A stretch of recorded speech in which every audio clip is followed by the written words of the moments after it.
순돌 식사 서귀포 누이 밥집. 하늘 예쁘다. 안녕하세요. 본업으로 복귀한 최순돌입니다.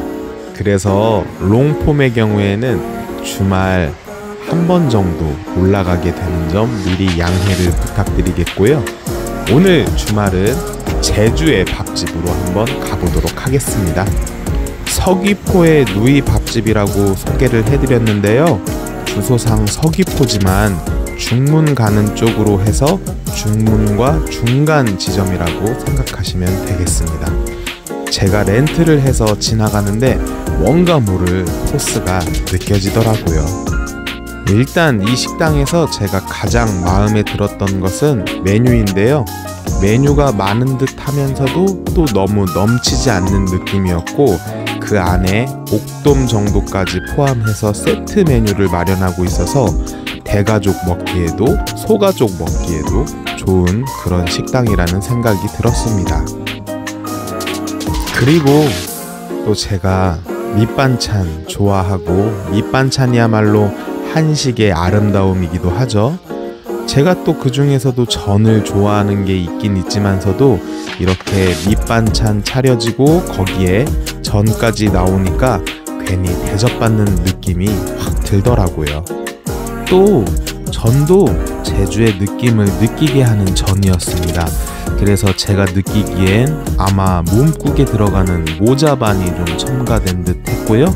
그리고 제주 음식에 또 많이 들어가는 메밀가루가 섞여 들어간 것이 아닌가 싶었는데요. 맛을 보면 제주의 전이다. 제주의 전이 유명하다고 익숙진 않았지만 어쨌든 제주 사람들이 전을 부쳐 먹는다면 이렇게 먹겠구나 하는 생각이 들었습니다. 그 외의 밑반찬들은요, 순전히 제 기준이긴 하지만 거의 완벽에 가까웠습니다. 특히 간 참 좋았고요. 재료 좋아서 싱싱하게 무쳐낸 배추 무침 같은 것들도 정말 맛있게 잘 먹어서 한 번 더 요청해 드렸더니 푸짐하게 내어주시더라고요. 그리고 3가지의 메뉴가 등장을 했습니다. 일부러 여러 메뉴를 한번 고루고루 맛보려고 3개의 작은 메뉴들을 시켜봤는데요. 이것이 바로 접짝뼈국이고, 그리고 순살 갈치조림과 몸국 시켜봤습니다. 아무래도 담백하고 맑은 것 순으로 손이 가다 보니까 접짝뼈국을 먼저 이렇게 살펴보게 되었는데요. 일단 그릇이 무지무지하게 컸습니다. 그래서 푸짐하게 내어주는 집 입에는 확실했고요. 또 아까 제가 이 얼갈이 배추 무침 말씀을 드렸는데요. 나중에 이제 말씀을 좀 나눠보니까 확실히 제주 토박이시더라고요. 그래서 그 제주 고유의 반찬 맛도 느낄 수 있는 집이었는데, 제 입에는 그 제주의 투박하지만 가장 본연에 충실한 그 맛이 오히려 잘 맞아가지고 정말 맛있게 먹은 집이었습니다. 그리고 갈치조림입니다. 그래도 제주까지 왔으니 제주갈치 먹어야지 하는 분들 많으실 텐데요. 물론 비싸고 크고 실한 갈치가 맛있고 좋은 갈치조림이 맞긴 맞습니다. 그런데 이 집은 그게 전부가 아니라는 것을 보여준 집이었습니다. 이 순살 갈치 뚝배기는 15,000원이었고요. 그러니까 다른 뚝배기들 10,000원에 비해서 5,000원이 비싼 셈이죠. 하지만 이 순살 뚝배기 안에 순살 갈치, 발라진 갈치가 꽤 많이 들었습니다. 제 기억에 포로 따졌을 때 최소 5포 이상은 들었던 듯 싶었는데요. 여기에 양념이 굉장히 잘 졸여져 있고요. 또 무가 투벅투벅 썰려 있으면서도 역시 겨울 제철 무여서 그런지 굉장히 맛깔나는 맛을 보여줬습니다. 분명히 배가 더 차오를 것이기 때문에 일단 주어진 음식 마저 잘 먹고요. 그리고 이제 접짝뼈국을 다시 먹기 시작합니다.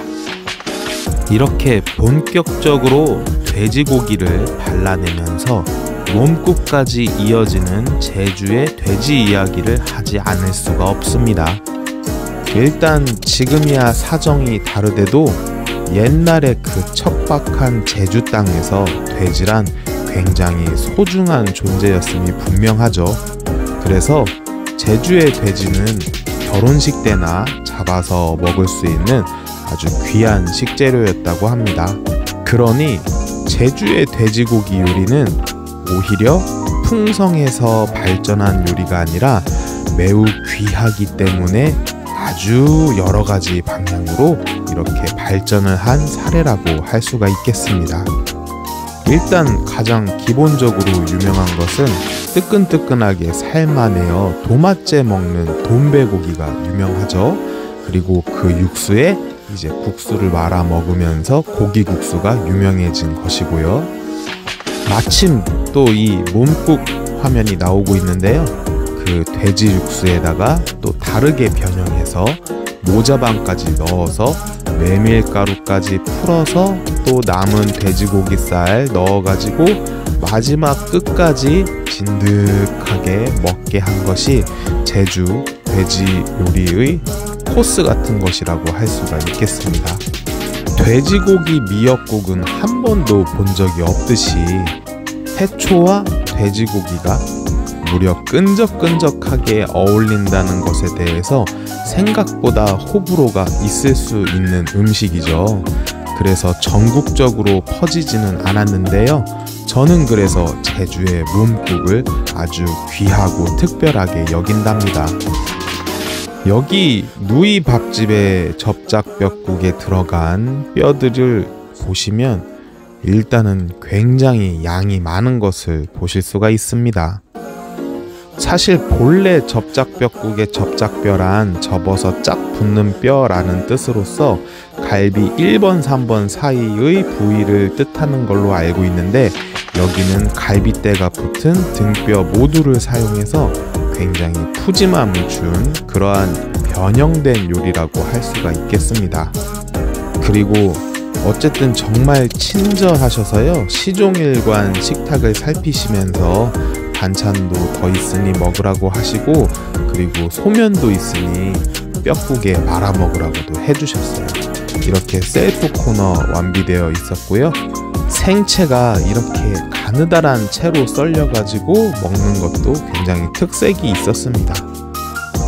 제주의 돼지고기 요리 시리즈 중에서 접작뼈국은 현재의 이미지나 그 요리 이름에 비해 굉장히 귀한, 결혼식으로 따지면 신랑 신부에게나 먼저 대접했던 요리라고 해요.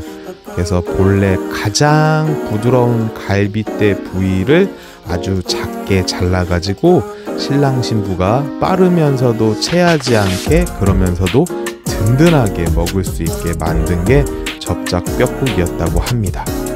지금은 뭐 제가 신랑 신부도 아니니까요. 시간도 넉넉하고 한지라 뼈와 살을 바르는 즐거움을 아주 천천히 만끽하였습니다.